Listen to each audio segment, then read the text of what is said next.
Well, I suppose it's appropriate that it be 111 here on 114 as I say, hello, universe. How you been? Happy 2025, etc., etc. I apologize for the rather lackluster vocal inclination I am tending toward because, frankly, I'm swamped.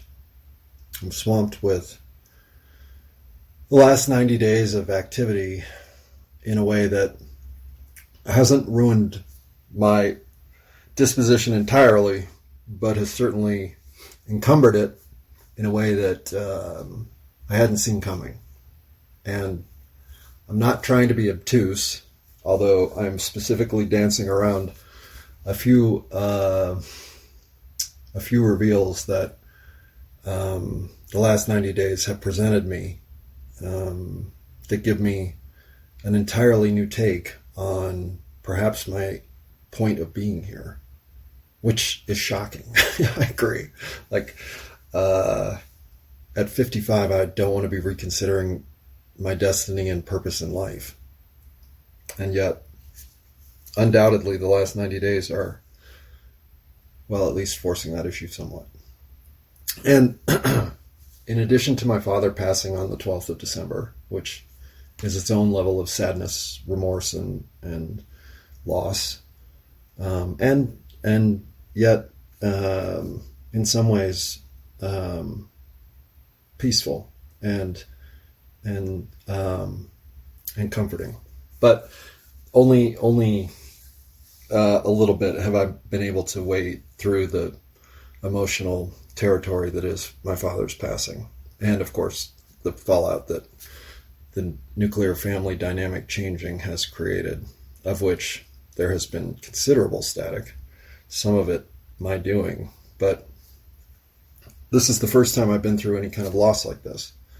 And while I was certainly prepared for it in many ways, the experience of it was overwhelming, to say the least, and has again humbled me in terms of why I'm here, what this universe is about, and what it is that favor or some level of insight of the mystical kind is truly here to do to the human experience. And I've just last night did a couple hits of acid to try to square up an acid trip I took about 7 days ago,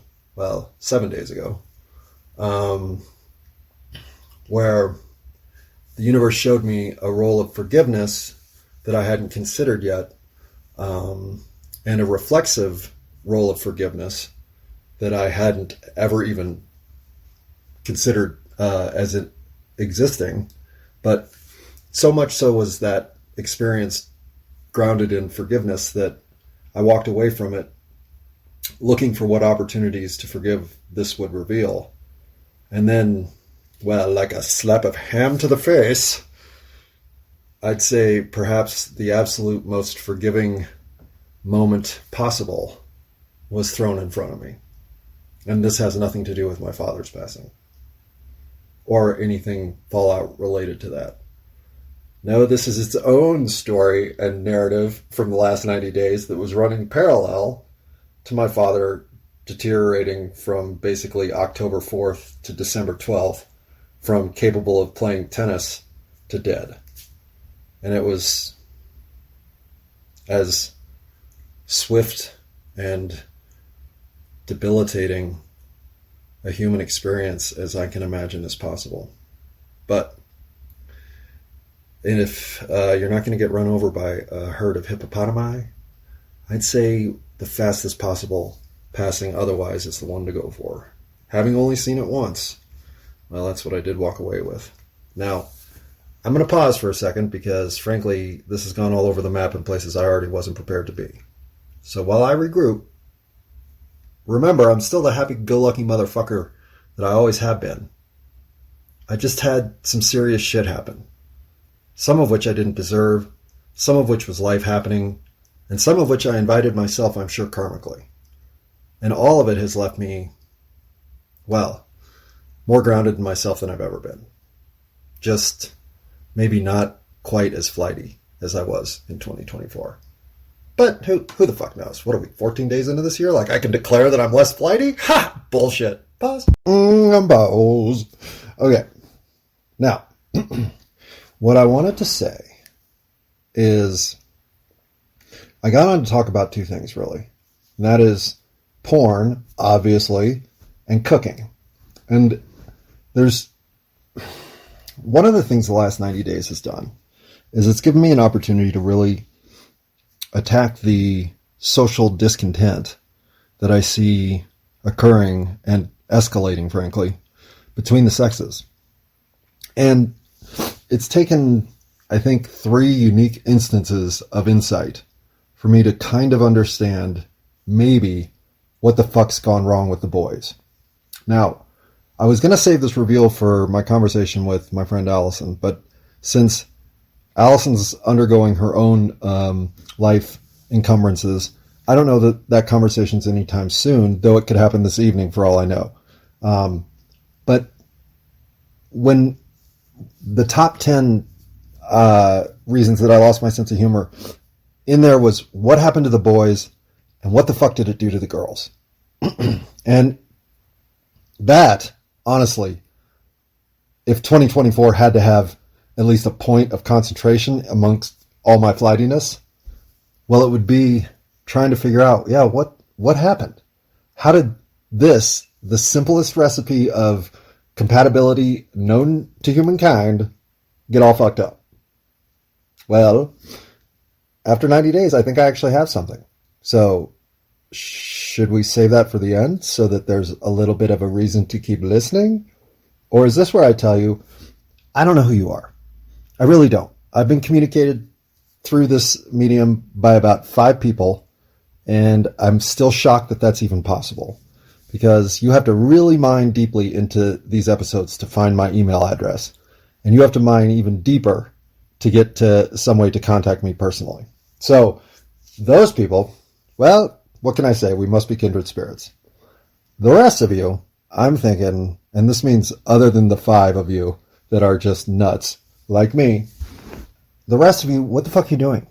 Like, there's so much you could be doing with your life that's better than this passive entertainment of the lowest, most base form, which is me talking to myself about shit that I care about. How could you possibly be interested in that? This is your chance. Stop it right here. Go outside, find something in the sunshine to do, and your entire day will be better than if you had continued listening to me for whatever wisdom nuggets you think I may be able to drop in the next 3 to 33 minutes. That delusion, I'm trying to save all of you right now. Stop this. Go do something better with your life. I mean it. I really mean it. Pause. On pause. All right. You didn't go do something in the sun yet? Okay. I'll admit, it's not fair of me to just say, go do something better with your life. Go do something that'll give your life meaning. Go give your life purpose through actions that will define you as the human that you came here to manifest as. And then not tell you how to do that, right? Like, that's the hard part. It's not so easy to know what you're supposed to go out there in the sunshine and do to find a fulfilling life. And if you don't have a sense of fulfillment from within, if you can't be completely fulfilled in a dark space with just your mental thoughts, well then trying to figure out how the fuck to make the sunshine activities give you a fulfilling life, it's more than you can handle. So instead, and I'm not insinuating that those of you who are listening to this are listening to me with the full concentration of their day. No, I hope to God you're at least doing the dishes or something else while you have this audio playing in the background. And even then, I hope you're tuning out of this and then barely tuning in when you hear me say something bombastic like, oh my God, my penis fell off. If that's the kind of stuff that you're here for, though, I've never made that joke in 500 plus episodes. I will never make that joke again. So you've had your moment. I still think now's a good time to quit. Go do something with your life that from within feels like it's either being ignored because you don't have time for it, or being suppressed because you're afraid to express that side of yourself. If you could go outside and make either of those occur, well, I think you're on your way to becoming a full human being. That's for sure. Pause. Pause. But wait a second. I got on here to talk about cooking and porn, and here we are with sunshine and fulfillment. I don't know how I'm so derailed here that I'm telling you things about your life that you already know. And for that, I apologize. You do not need to be lectured on what from inside you already have all the tools and necessary skills to access. And that is your own divine purpose. However you want to quantify divine, I quantify it in the most non-religious capacity you can think of. Because whatever it is inside you that is built on the divinity that is your individual expression is your unique plug into the timeless, the ethereal, the arc of existence that supersedes everything we're currently experiencing. And I don't know, I'm sure this is what gets quantified as God in the religious doctrines, but it isn't something that you can deny if you've been given the exposure and, frankly, evidentiary run of sequences proving this connection is real. And I'm the least likely person on the universe scale of 1 to 10 to have come up with this sort of epiphany, because nobody was more grounded in their atheism and their conjecture about a data-driven world than me. And in fact, drove that to such an extent as to, I suppose, force the integration of a delusional schizophrenic into my life to straighten me out. All of which I've spoken about in great detail. Go look it up if you want to hear it, because I'm not going to repeat the Lily stories here.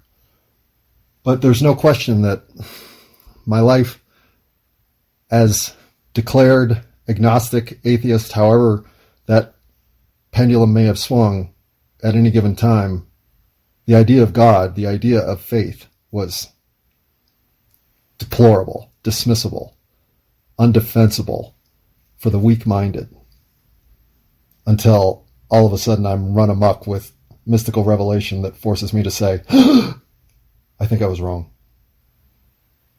And, admitting you're wrong is one of the hardest things humanity right now seems to be able to deal with. And I don't get why.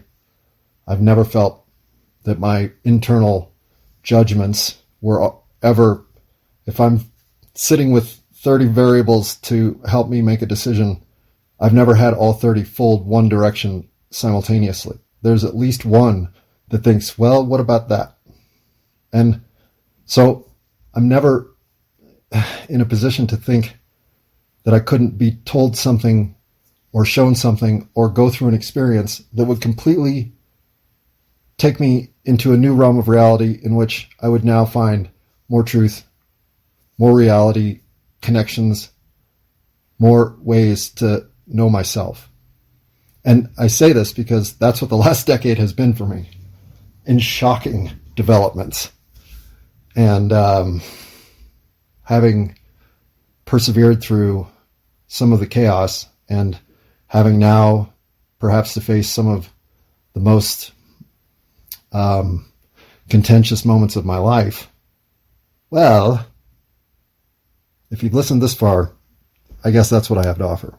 Pause. Pause. Again, what I have to offer is forgetting to get back to the stories about cooking and porn. Which, yeah, I guess that's what we should do next. So, let me go get some water. I might even go work out. I'm certainly in the best shape of my life, so working out has become somewhat of a daily pleasure instead of chore. And with the release of endorphins and tranquility that will bring, well, maybe I'll be ready to tackle that next subject matter when it comes to cooking. Because finding this one thing in common with somebody is the first time I've ever found it in common, and frankly, I love it! Pause. Pause. Okay, I'm not even going to get into the kitchen story right now, nor am I going to get into the porn story, because I need to go back probably 2 blocks so I can fill in the gap of that whole go outside and do something in the sunshine so that your life can be more fulfilling than listening to this, which after this little segment here, I'll probably put in that public service announcement that I used at the beginning of the last one so that we can remind everyone to just shut this down or at least speed it up. But until you get to that point, what I really want you to reconsider is it's not incidental that I told you to go outside into the sun and do something outside. It's not even necessarily about the sun. It's about the fact that the only way you're going to run into other people is to go outside. And the digital square that is online social interaction unfortunately has become our dominant mode of connecting. And I say unfortunately because there's no question that it has deteriorated our opinions of each other to act in a space in which we aren't actually communally in the same space. The one thing that will heal you the quickest, if you're lacking purpose, are other people. Curiosity in other people. Caring about what other people have to say. Rethinking what you think based on the fact that someone else might have a different position and has one with conviction and purpose that is representable in real time, face to face. These interactions are critical to your own mental well-being. And they've basically vanished. Poor Gen Z and everything that we just saddled them with as an experimental welcome to social reality in a completely new way that's ultimately self-destructive and going to create the loneliest generation of all time. Well, yeah. Go outside. Be curious about the world, but be more curious about the people in it. And just find how much wonder there is in the people around you if you're not quantifying them through the data sheet that is internet interpretation. Pause. So here's that service announcement. So obviously, in a world in which all mistakes are ridiculed for their most extreme effect, well, I'm admitting that there are mistakes that you're going to hear in this because it's pre-recorded. It's the only pre-recorded shit I got. Everything else is off the cuff because nothing is more unvarnished than this. Am I right? Fuck yeah, I am. Hello, universe. It's been a while since I led with a public service announcement about just the annoyance that this entire enterprise puts any eavesdropper through. And if you're happening to listen to this, well, that would mean you. Number one, speed me up.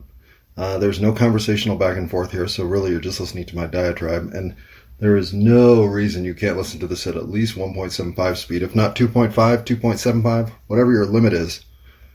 You might be surprised at how much you can take in at faster speeds. And that's just giving you free time back, which is something that I truly am excited to always provide, is more free time for you. Because none of us have enough of it. And if you're listening to this, well, obviously you should be doing something else while listening to me, like something productive. Yard work comes to mind.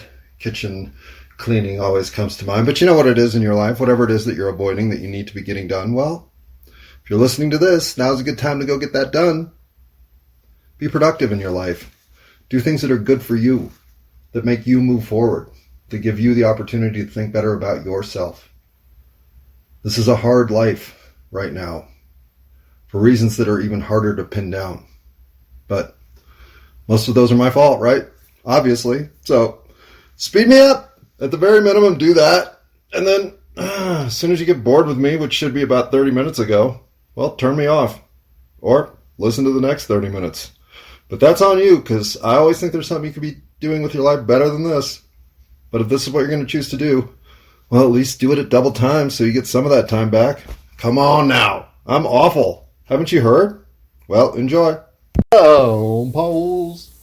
All right, well, it's been a while. It's now 8:29 in the PM, not 1:11 in the PM, which it was when we started this whole thing. But obviously we haven't been going for 7 hours, but we have been going for, 17 minutes, 20 minutes of nonsense. And I haven't even explained why I stopped recording for so long, which I don't even know if I'm going to get into today, because quit smoking so much weed.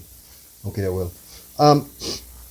Except not before getting on to talk with you, because if I don't allow myself a certain latitude of thinking that only marijuana seems to be able to, with consistency, stimulate, then I'm not really rambling in a way that later I will find worth self-analysis. And in many ways, the whole point of what I'm doing here is a confession for myself to the universe about the foibles the human experience undertakes, both succeeding and failing, in overcoming or succumbing to the hurdles often put up in front of ourselves by ourselves for no reason other than to trip ourselves. And this is, again, not just individuals in action making fools of themselves, though I've certainly been plenty of that. No, this is more, we're heading into a zone of discomfort that I'm not sure we'll recover very well from, or recover with the full, robust humanity that we're capable of. And so this worries me, and this gives me great pause, and frankly is what allows me to do things like sit around and think all day. And to call myself a wandering comet philosopher is probably way too generous of a term, for I do very little comedic impact. I have very little comedic impact, and obviously I don't even speak the language well, so what kind of philosopher could I be? And I agree. In fact, what I will say is, if all of us were just aspiring to become wandering comedic philosophers, I think the world would be fucking awesome. But that means, I suppose, people wouldn't be picking up the poop or whatever it is that's the gross jobs that people get paid lots of money, hopefully a lot of money to do. But, I mean, it's not that I won't work. I will work. And I certainly don't take handouts from the government or anything like that. I just find myself able to barely subsist in the cracks of society that allow me to kind of ask for the universe's help whenever I need it. In other words, maybe the universe will throw me a little cash that I didn't remember I left in some shorts and some fucking laundry I'm doing, and all of a sudden I've got enough to get through the month. But I've also whittled my needs down to roughly $200 to $300 plus food, so I can live on $500 or less in a month. And that's while going out. So, excuse me. All that said, I don't know why you're listening to this, but if you've gotten this far, who I am is essentially somebody rooting for the best of humanity to emerge in each individual manifestation of us here at all times. I know I don't get to see you at your best at all times. I just expect you to at some point achieve your best through my support and encouragement for you to get there. And I feel like I've had the good fortune of people expecting me at my best my whole life. And while I've never really taken that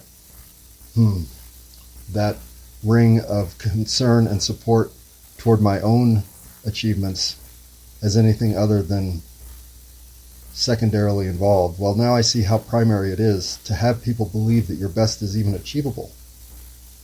And I believe that about all of us. I don't see any of us as limited. I just see us as manifesting in a time when the challenge is to robustly display who you truly are.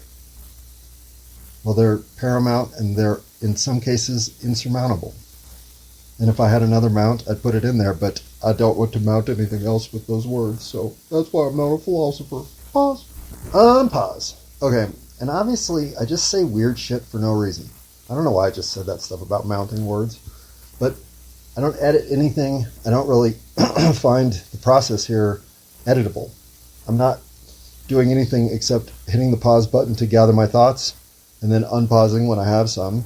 Or if I think I'm going to sneeze or cough, I'll hit the pause button quickly and try to avoid putting that on the recording because I don't edit. And even if you go back and listen to some of the early stuff where I'm shuffling papers around, it's just basically unlistenable. I know, shit, my bad. I'm learning. This whole thing's a learning process. All of life is. You're just constantly doing what you can with the moments that are in front of you to become the best version of yourself in every moment that challenge arises, in a way that you have to face that challenge with the most that you can give it. So these daily routines of just getting by without caring to improve, that's just never going to be a fulfilling life. And so when I think of work and I think of dedicating myself to something that matters, well, is your presence here doing something to move humanity forward? And if it's not, what's it doing here? And in many ways, that's what the porn and the kitchen stories are about. So, which one do I do first? Should I flip a coin? That'll work. Okay, so if it's heads, we'll do porn. If it's tails, we'll do kitchen. And if it's on its edge, well, then I'll tell you the story about my comic book guardian angel that I really don't want to tell anyone. But I'll tell the universe, because, fuck, it's not like they share my secrets, right? Pause. Pause. All right, I don't remember if it said it's heads, it's porn, or tails, it's kitchen. But that's what we're going with. Heads, porn, tails, kitchen. Here we go. Oh, the flip. That is heads, so that's porn. Okay. I guess what I really want to talk about isn't porn. Well, I mean, it's porn, but what I really want to talk about is there used to be a world before porn. And now, I don't mean before porn. I mean, if you go look at like that shit in Southeast Asia, there's all kinds of naked, jiggly young ladies carved into rock. There's always been a sense of fascination with the other sex in the capacity that it enables us to procreate. I don't think that can ever go away. And what has fundamentally changed, and fucking sucks, because, oh my god, I can't believe this got lost, was before porn, before the ubiquitous nature of porn today, before there was porn on every goddamn phone in America, the ways to find porn were always back alley-ish, sort of taboo, and with the known societal scorn that looking at porn created. In other words, if you looked at porn occasionally, you were normal. If you were looking at porn regularly, you were a societal outcast. That was not considered the kind of behavior that was normal until it became everywhere, and nobody could avoid it. At that point, it's not that it normalized, it's that there was no other adjective to describe ubiquitous access to porn except to normalize it, because no one could resist it. No boy could resist it. And so when all of those things emerged, they didn't feel as corrosive as they have become. They felt playful or just indulgent or overwhelming. Porn never felt like sex. It felt like jerking off. And that's because I'd had sex before porn. And fortunately, I'd had a lot of sex before porn. And so my entire sexual career, as it were, really happened pre-porn. And what happened during porn and after porn were all me chasing further and further into relationships that were broken. And I don't know that porn had anything to do with that, but I do know porn played a critical role in one of my breakups. So porn didn't not infect my relationships. For at least one relationship, it was a side note of corrosive influence that had enough traction that it was an issue. And so with the ways that porn became normal, it became the complete deconstruction of what the other sex was. And let me explain why this matters. Because when I was a kid, when you were hearing things about what girls were like to be with, it was always spooky and fucking witchcraft. You could be told as much as you wanted to what cunnilingus was going to be like, but the first time you actually went down and licked another woman's pussy was an experience that you just had to work your way through. I don't know how else to put it. Because if you were looking for knowledge about the other sex, the only way to get it was to go be with the other sex. Because everything else was hearsay, innuendo, and spooky mysticism. Some of it actually turns out to be right. Most of it turned out to be completely and totally wrong. And this was good, because it meant that the self-discovery of being with another person was the tender exchange of, I don't know everything, this is what I think I've learned, you can teach me what you want to, and let's move on from here. And as you grew in your sexual confidence, well, you became more and more capable of displaying the sort of sexual continuity and connectedness to somebody that could flourish. If given two people with compatible sexual appetites, the 80s and 90s and aughts even were a fucking great time to be together. Because there was no measuring stick established yet as to what the other sex was composed or frankly brought here for pleasure of you in whatever degrading sense of, oh my God, that's what it takes to stimulate me now. Vertically you've fallen. So when you didn't have the visual complete breakdown of what the other sex participating in every act you can conceive of looked like, and especially what your point in that scenario looked like, well, here's what concerns me.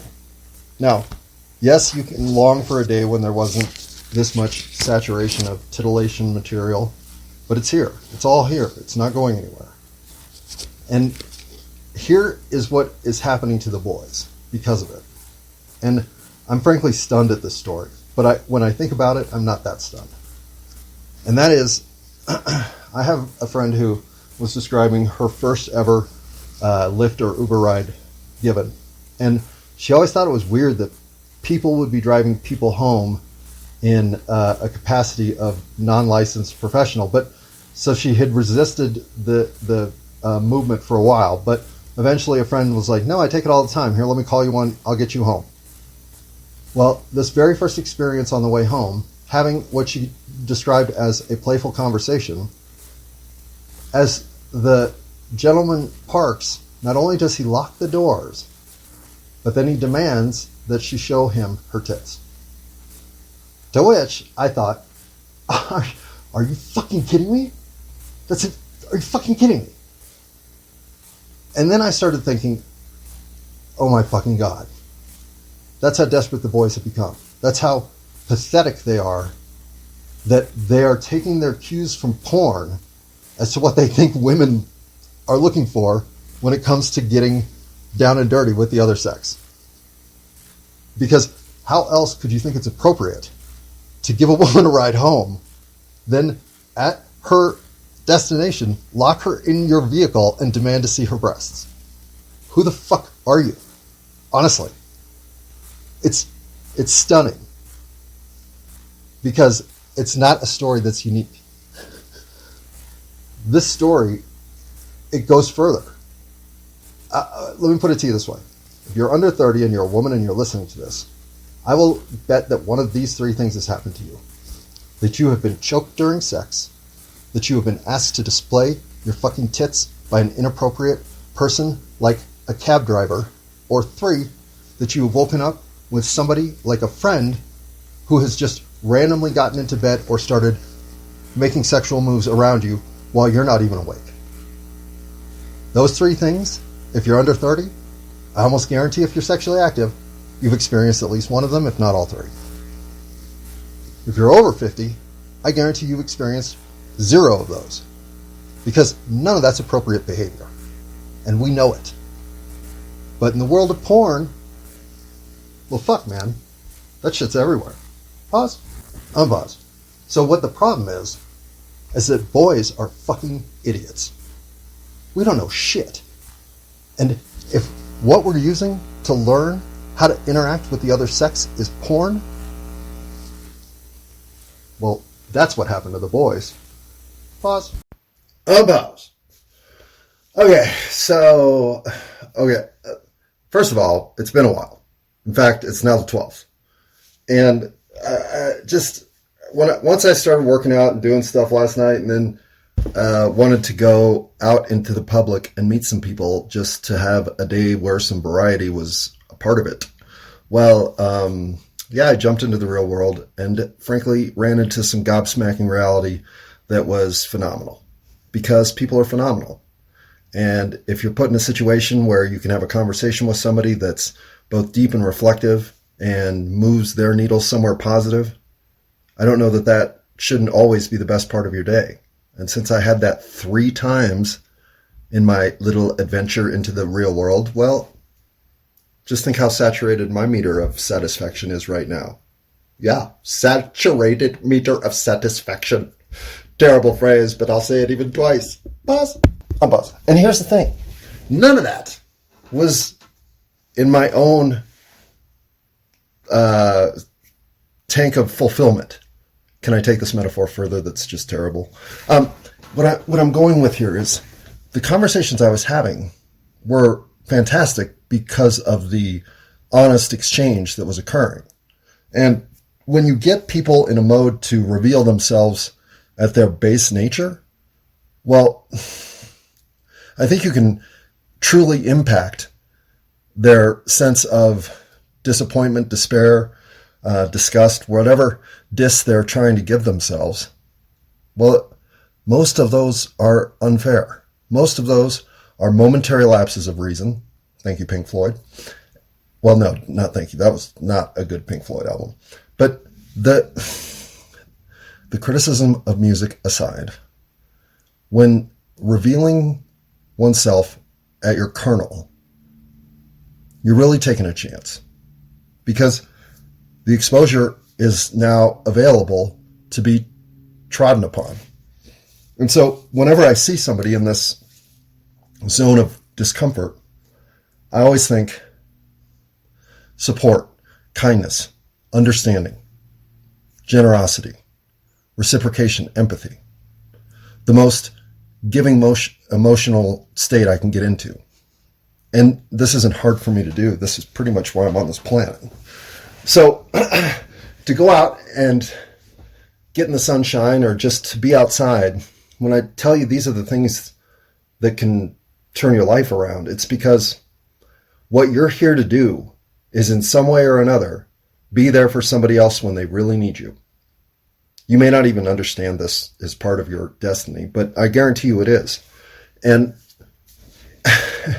the opportunity to put that into repeat mode, for me, it really is the most fulfilling thing I can get out of a day in life, is to feel like somebody else needed me and I was there to fulfill that need at the time that they most needed me to be there.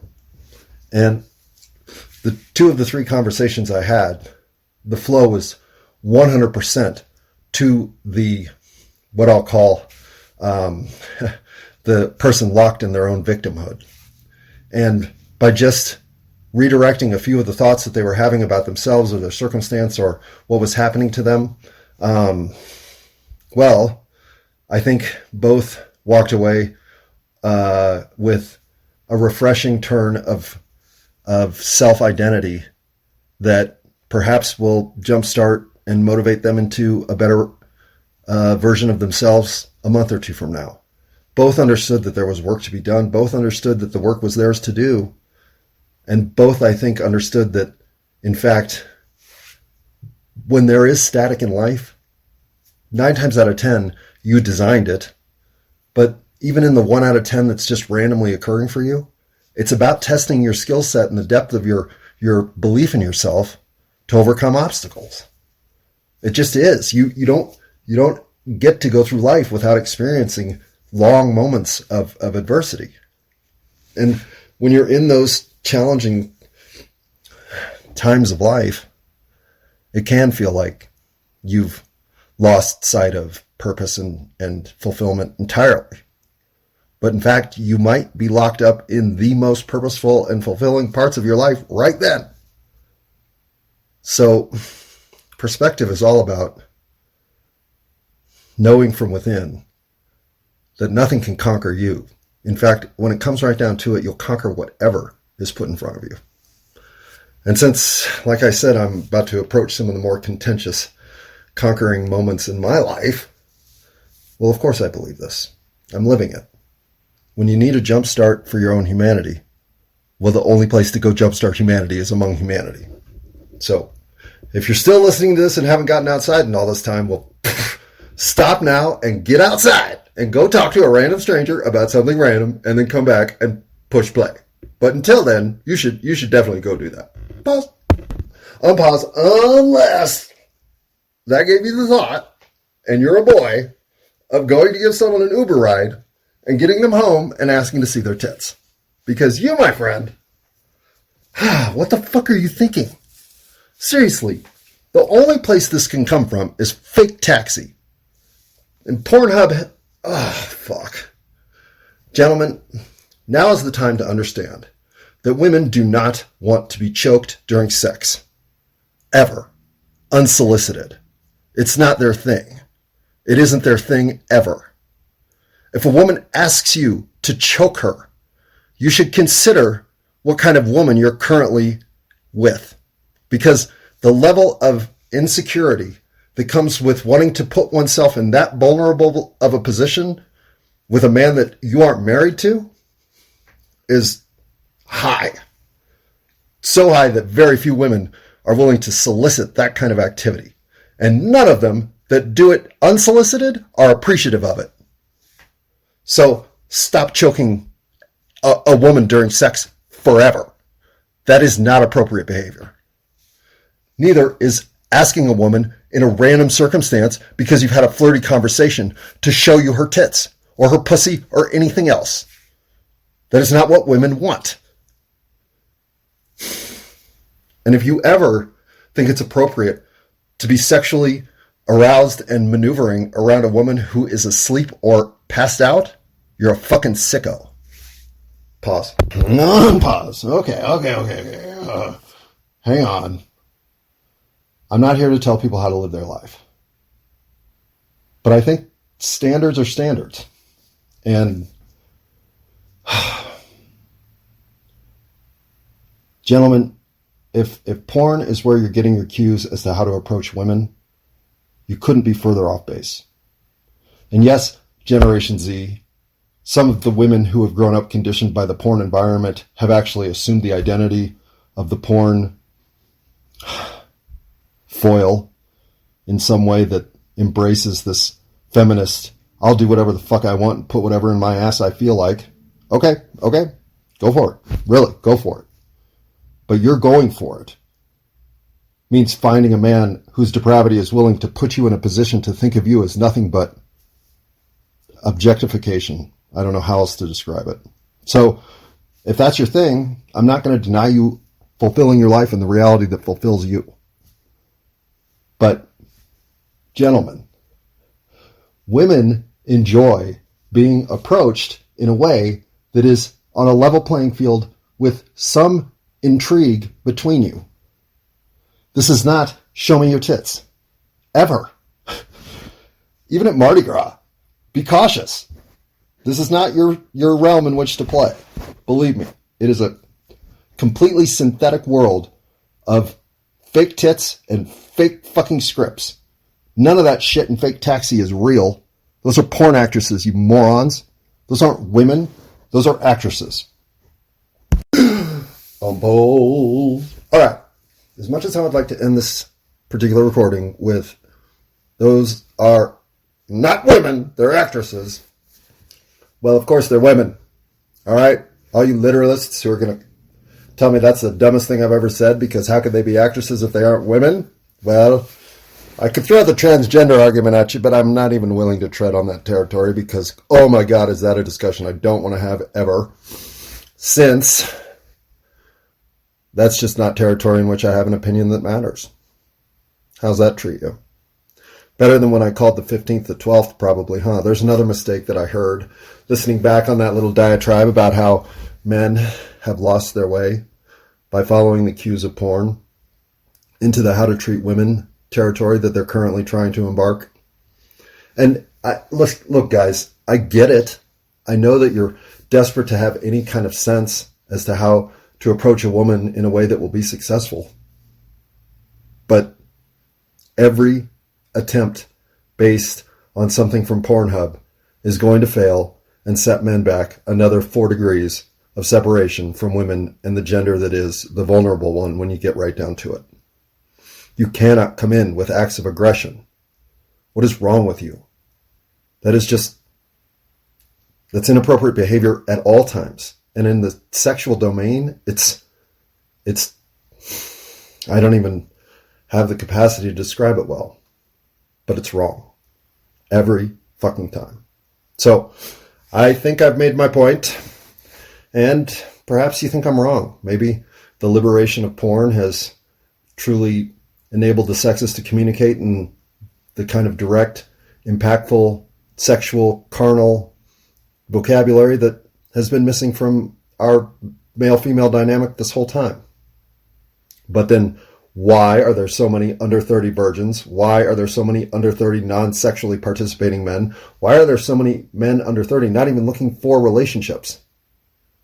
Well, because it's so much easier to just sit at home and fucking whack off to fake taxi. Yeah, it is easier. And ultimately will lead to the most hollow existence you can imagine.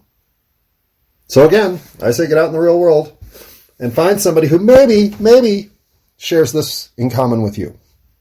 Because for the longest time, and I've spoken about this before, so I've realized this is a bit redundant, but one of the things that I am unfortunately handicapped by in my culinary enterprises is kind of a lack of measurements.